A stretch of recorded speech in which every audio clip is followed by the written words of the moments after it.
उनके हाथ पैरों में चोट आई है, कईयों की हड्डियां टूटी हैं, कई लोग एडमिट हुए हैं।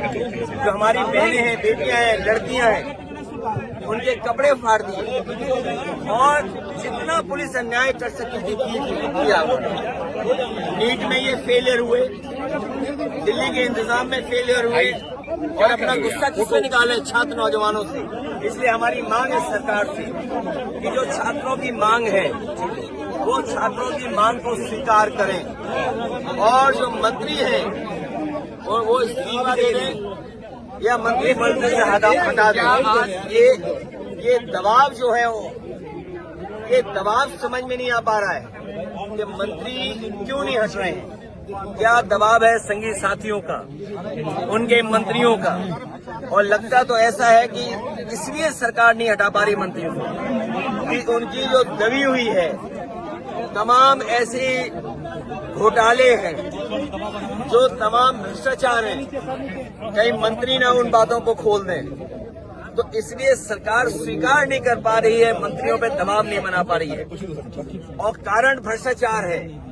एक मंत्री अगर लगातार विभाग में रहेगा तो ऐसे ही तो भ्रष्टाचार करेगा। नीट की परीक्षा हुई, वो भी फेल हुई क्योंकि OMR में जो इस तरह की शिकायतें आई हैं वो भी सामने देखी।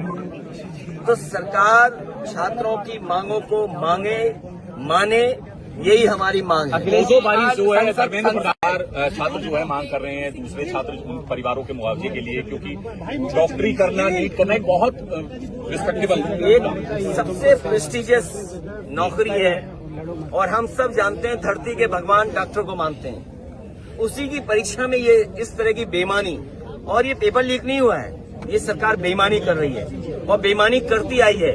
मैं आपको याद दिलाना चाहता हूँ, यूपी में एक समय पर जब भारतीय जनता पार्टी की सरकार बनी, वो अपने मन चाहे लोगों को एडमिशन दिलाना चाहते थे और उसका परिणाम ये हुआ कि एक सत्र 0 हो गया। तुम अपना लाइट ऑफ कर दो। जो नीट में बेईमानी करना चाहते थे, जो पेपर लीक हुआ करने वाले सब बीजेपी से संबंध रखने वाले लोग हैं। तो आखिरकार सरकार घबरा क्यों नहीं है? इसीलिए सरकार दबाव मंत्रियों पर नहीं बना पा रही है कि अगर मंत्रियों पे दबाव बना तो कहीं दबी खुशी जो उनकी और है जानकारी वो बाहर ना आ जाए। सर बीजेपी ये कह रही है, सर सरकार कह रही है सुना जा रहा, सड़क में नहीं सुना जा रहा। आज PM आवास भी देख लिया, वहाँ पे भी बैठे रहे, वहाँ से आप छत्रसाल स्टेडियम आ गए। ये सरकार की जिम्मेदारी बनती है।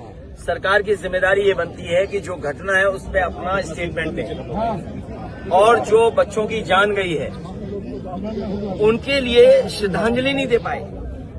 जब हमने सांसदों को, जो हमारे परंपरा रही है लोकसभा की, कि अगर कोई बड़ी घटना हुई है तो हम श्रद्धांजलि देते हैं। आप सोचिए कितनी भेदभाव रखने वाली सरकार है कि बच्चों की जान जाने पर भी जिन्होंने आत्महत्या की उनको श्रद्धांजलि नहीं दे रही है सरकार। तो पहले दिन से सरकार